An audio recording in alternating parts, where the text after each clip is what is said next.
Bismillahirrahmanirrahim. Assalamu alaikum students. Today we will discuss chapter number 3, the atomic structure, and the topic Crookes tube or discharge tube experiment. This experiment is done by William Crookes. William Crookes ने cathode rays को discover किया, which were named later as electron by Stoney. इस cathode ray को बाद में stony ने electron नाम दिया। ठीक है, तो अब इसकी डिस्कवरी किस तरह से हुई है? इसकी डिस्कवरी हुई है डिस्चार्ज ट्यूब के ज़रिए। डिस्चार्ज ट्यूब इसलिए कहते हैं क्योंकि इसके अंदर इलेक्ट्रिसिटी डिस्चार्ज होगा, यानी इलेक्ट्रिसिटी एक इलेक्ट्रोड से दूसरे इलेक्ट्रोड की जानिब मूव होगा। ठीक है, क्रूक्स ट्यूब इसलिए कहते हैं क्योंकि इसके इन्वेंटर का नाम है विलियम क्रूक्स। ठीक है, अब इसके ट्यूब की जानिब आ जाते हैं, इस एक्सपेरिमेंट की जानिब। कंस्ट्रक्शन ऑफ दिस ट्यूब, इसको देख लेते हैं।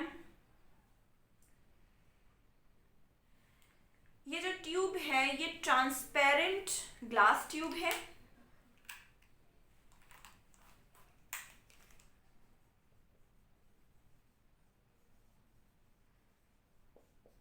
ठीक है, इसके दोनों जानिब मेटालिक इलेक्ट्रोड्स लगे हैं।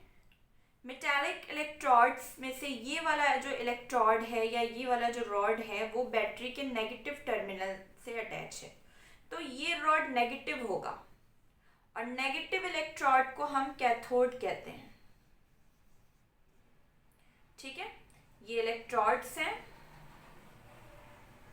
इलेक्ट्रोड्स जो कि बैटरी के नेगेटिव टर्मिनल से अटैच होते हैं उसे कैथोड कहते हैं, और वो इलेक्ट्रोड जो बैटरी के पॉजिटिव टर्मिनल से अटैच हो उसे हम एनोड कहते हैं, पॉजिटिव इलेक्ट्रोड। नाउ अब बैटरी से हम 1000 वोल्ट इलेक्ट्रिसिटी प्रोवाइड करेंगे। जब हम बैटरी से 1000 वोल्ट इलेक्ट्रिसिटी प्रोवाइड करते हैं इस कंडीशन में, तो इसमें कोई भी रिएक्शन कुछ भी नहीं होगा, इलेक्ट्रिसिटी डिस्चार्ज नहीं होगा। उसकी वजह यह है कि इसके अंदर गैसेस मौजूद हैं, और गैसेस होते हैं इंसुलेटर। इंसुलेटर हम उसको कहते हैं जिसमें से करंट पास नहीं हो सकता, और ये ट्यूब अभी इंसुलेटर है इसमें से, क्योंकि इसमें गैसेस मौजूद हैं और गैसेस इलेक्ट्रिसिटी को पास होने नहीं देगा। अब हमें इसको कंडक्टर बनाना है, तो इसको कंडक्टर बनाने के लिए गैसेस को कम करना पड़ेगा, गैसेस के प्रेशर को लो करना पड़ेगा और वोल्टेज को हाई करना पड़ेगा।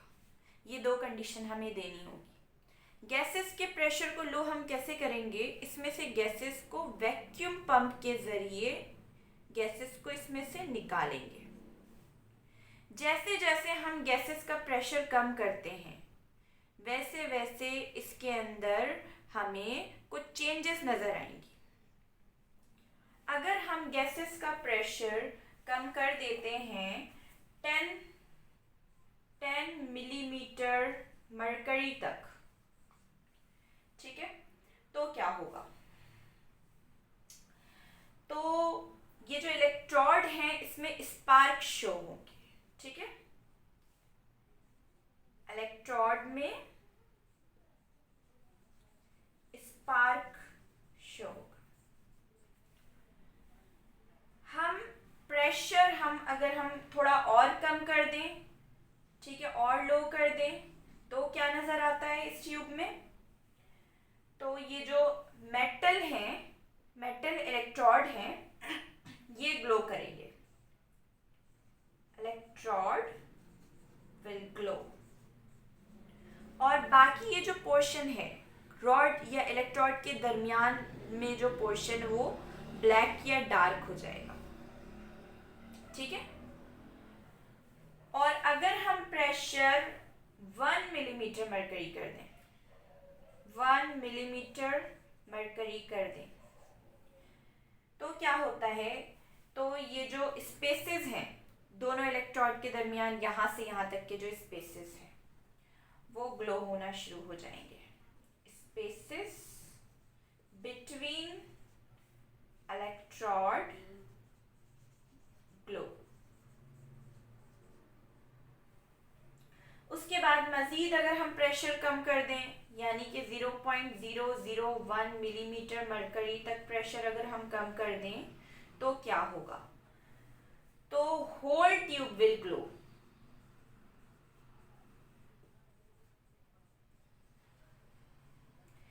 ये फेनोमेना है, ये ऑब्जर्वेशन है। अगर हम प्रेशर जैसे जैसे कम करते हैं, इस तरह से हमने ऑब्जर्व किया कि ये चीज़ें नज़र आती हैं। ठीक है, तो ये चीज़ें हमें कैसे नज़र आ रही हैं? क्योंकि कैथोड रे या जो इलेक्ट्रॉन है वो विजिबल नहीं है। किस तरह से नज़र आ रही है? उसके पीछे भी रीज़न है। रीज़न ये है कि इस ट्यूब के वॉल पर एक फोटो सेंसिटिव केमिकल को अप्लाई किया जाता है या लगाया जाता है। वो केमिकल है जिंक सल्फाइड।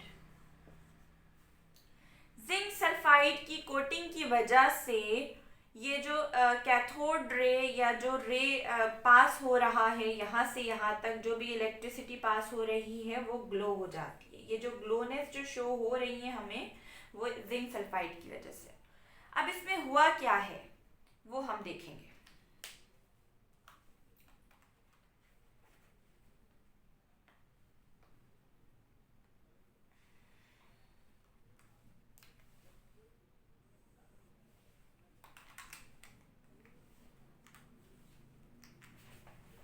नाउ स्टूडेंट्स, अब हम देख लेते हैं कि इसमें किस तरह से ये ग्लो हो रहा है और क्या वजह है। जैसे ही हमने यहाँ पे प्रेशर कम किया, ठीक है, यहाँ पे गैसेस बहुत सारे मौजूद होंगे जो हमारे एटमॉस्फेयर में मौजूद हैं। प्रेशर कम करने की वजह से यहाँ पर सिर्फ वो गैस मौजूद है जिसका एटॉमिक वेट कम है। For example hydrogen.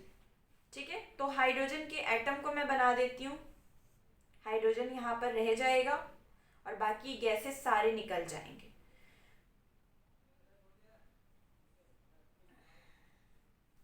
ठीक है, हाइड्रोजन के पास एक इलेक्ट्रॉन होता है, एक प्रोटॉन होता है।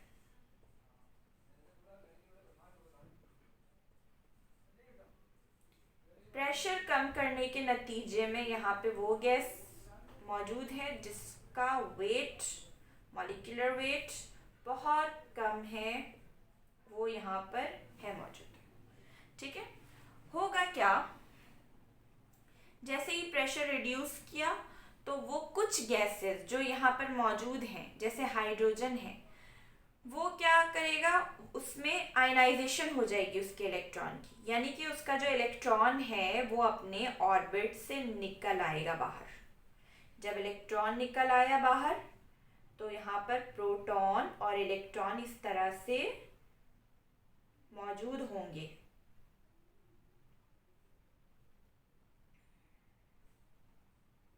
ठीक है, इस तरह से इलेक्ट्रॉन और प्रोटॉन यहाँ ट्यूब में मौजूद होंगे। ठीक है, आयनाइजेशन हो गई, इलेक्ट्रॉन अपने ऑर्बिट से निकल आया बाहर। इलेक्ट्रॉन जब निकल आया तो प्रोटॉन सिर्फ बच गया। ठीक है, सिर्फ प्रोटॉन बचा है और इलेक्ट्रॉन बाहर आ गया। सही। जैसे ही यहाँ पे गैसेस का प्रेशर लो हुआ, जो इंसुलेटर थे, गैसेस थे, सारे निकल गए। जो कुछ गैस बच गए जो आयनाइज हो गए हैं, उसमें सिर्फ इलेक्ट्रॉन और प्रोटॉन यहाँ रह जाएंगे। ठीक है, तो अब चूंकि वोल्टेज, हाई वोल्टेज हमने दिया हुआ है 10,000 वोल्ट, तो क्या होता है, जो इलेक्ट्रॉन है जो कि नेगेटिव है वो मूव करेगा पॉजिटिव इलेक्ट्रोड की जानिब। ठीक है, इस तरफ मूव करेगा इलेक्ट्रॉन।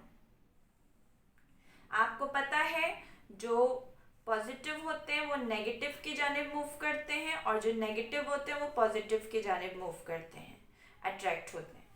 तो इलेक्ट्रॉन चूंकि नेगेटिव पार्टिकल है वो मूव करेगा एनोड की जानिब, पॉजिटिव इलेक्ट्रोड की जानिब।